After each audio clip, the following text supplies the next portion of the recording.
Después de finalizar la Segunda Guerra Mundial, los países más poderosos liderados por Estados Unidos e Inglaterra se reunieron en territorio norteamericano para definir el nuevo orden económico mundial de la posguerra. En esa reunión se crearon dos instituciones, el Banco Mundial y el Fondo Monetario Internacional, cuyos objetivos eran la prosperidad económica del mundo, el aumento de la producción y la generación de empleo.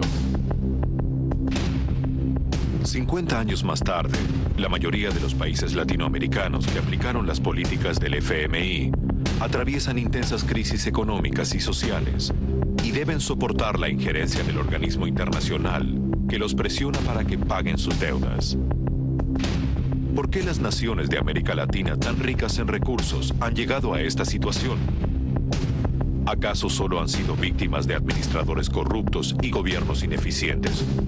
¿O existe un plan diseñado desde los centros financieros de poder para someter a todo un continente, utilizando al Fondo Monetario Internacional como la herramienta ideal para llevar a cabo este objetivo?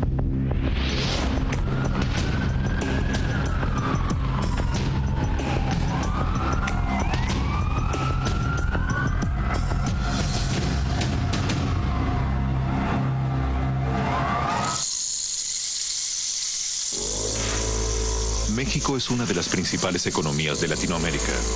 Un país con más de 100 millones de habitantes, poseedor de una importante riqueza petrolera y una industria pujante. Sin embargo, más de la mitad de su población vive en la pobreza. Su deuda externa es una de las más grandes de América Latina. Su principal acreedor es su vecino, Estados Unidos de Norteamérica. Pero somos más que vecinos. Somos también buenos amigos, unidos por los lazos de familia y de comercio, y por la misma determinación de hacer frente a los desafíos del siglo XXI.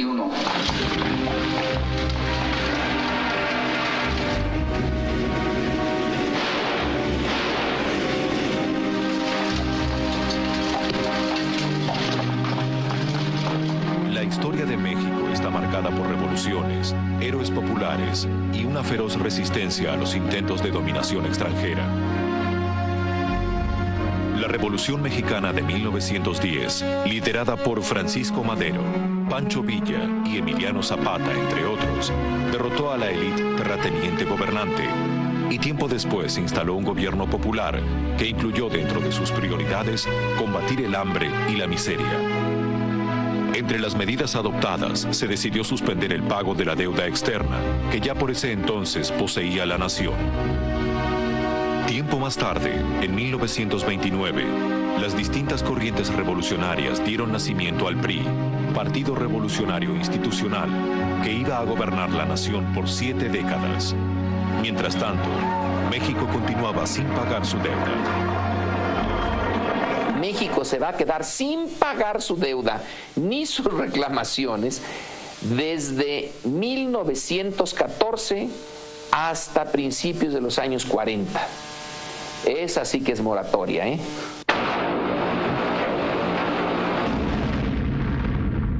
En 1939 comenzó la Segunda Guerra Mundial. La alianza de México con los Estados Unidos en el conflicto bélico internacional le permitió resolver su antiguo endeudamiento. Y México va a entrar a la Segunda Guerra Mundial del lado norteamericano. Y es entonces cuando se arreglan los problemas de la deuda.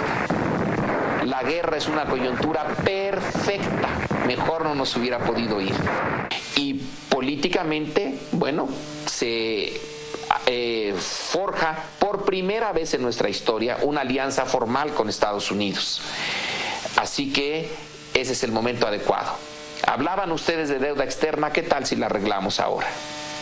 ¿Y qué tal si la arreglamos pagando nada más el 10% de lo que debíamos? De acuerdo. Estados Unidos está de acuerdo y nosotros cobramos bien la Segunda Guerra Mundial. En 1944, en el ocaso de la guerra, las potencias aliadas se reunieron para definir el nuevo orden económico mundial. Y en la Conferencia Monetaria de las Naciones Unidas nació el Banco Mundial y el Fondo Monetario Internacional. En New Hampshire se reúnen representantes de 44 países aliados y asociados para la inauguración de la Conferencia Monetaria y Financiera de las Naciones Unidas. Estas reuniones fueron concebidas para promover el comercio en el mundo de posguerra y para crear las bases de una paz duradera.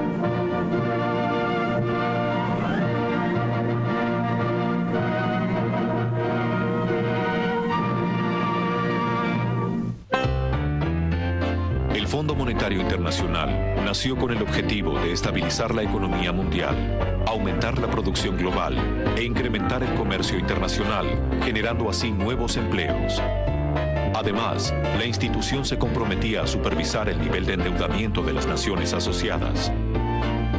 Para su funcionamiento, el organismo recibiría aportes de los países miembros, que luego utilizaría para otorgar en forma de préstamos a los estados integrantes que lo solicitasen. El Fondo Monetario Internacional parecía una institución creada para el beneficio mundial. Sin embargo, muchos sugieren que en el mismo origen del organismo ya estaba el germen que lo convertiría en la herramienta más eficaz de dominación que haya erigido el poder financiero mundial.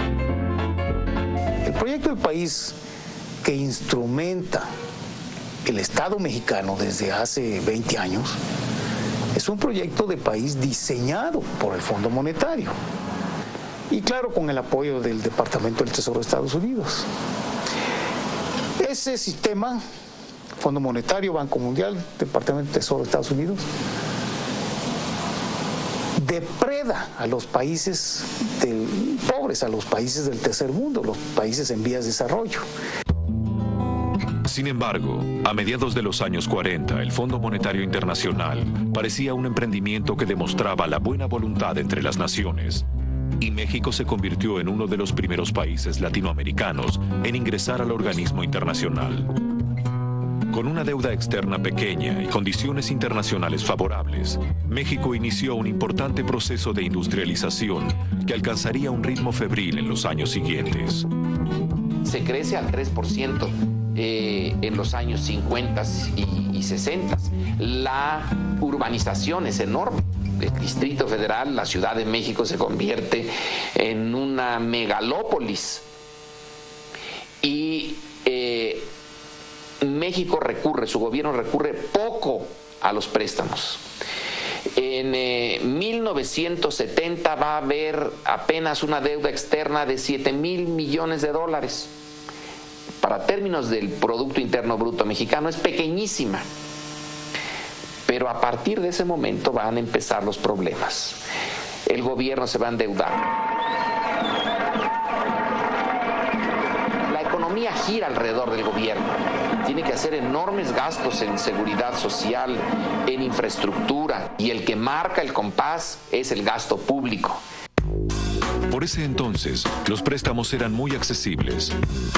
Los bancos internacionales poseían enormes cantidades de dinero proveniente de los países árabes que habían aumentado el precio del petróleo y necesitaban colocar ese capital para hacer frente a los intereses que dichos depósitos producían. Los bancos internacionales estaban recibiendo enormes cantidades de recursos de los llamados petrodólares.